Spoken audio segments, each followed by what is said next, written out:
Занаети речиси заборавени. 80-годишните баби кои се уште знаат да ги размутат прегите и да направат плетени изработки се последната генерација, кои речиси при крај го држат овој занает барем малку жив. Земнет вела дека ваквите изработки се тешки за изработка, а истите ќе изумрат кога рацете на постарите нема повеќе да можат. На децата лечење. Вие ли ги плетете? Да. Мој коме 80 години сум веќе. Од кој го научите? Од мајке ми што работела и јас работам сега.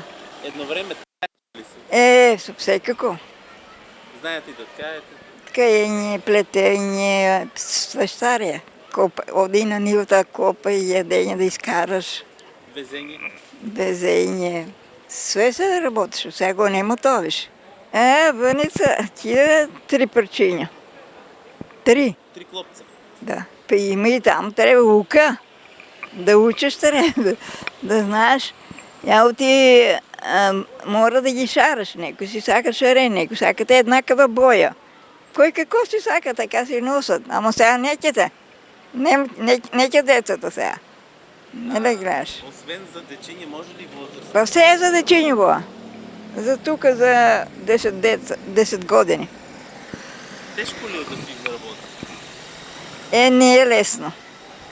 Не е лесно. Треба да учиш. Ваквите изработки се добри за воладната зима, се со цел граѓаните се заштитат и да не се разболат. Не знаат деца, не знаат веќе во се губе.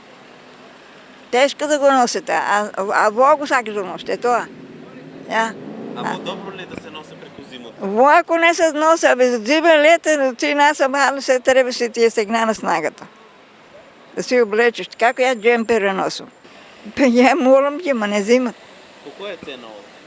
Пишо знам, кво 300 динара, 250, зависи. Инаку во минатото ваквите изработки се биле секојдневие. Старите македонци своите облики ги изработувале од памук и волна, а тоа често може да се забележи во старите изреки како онаа од нива памук до целосно исткана кошула. За жал ткаењето е речиси изумрено, но за среќа плетењето е единственото кое се уште се одржува во живот.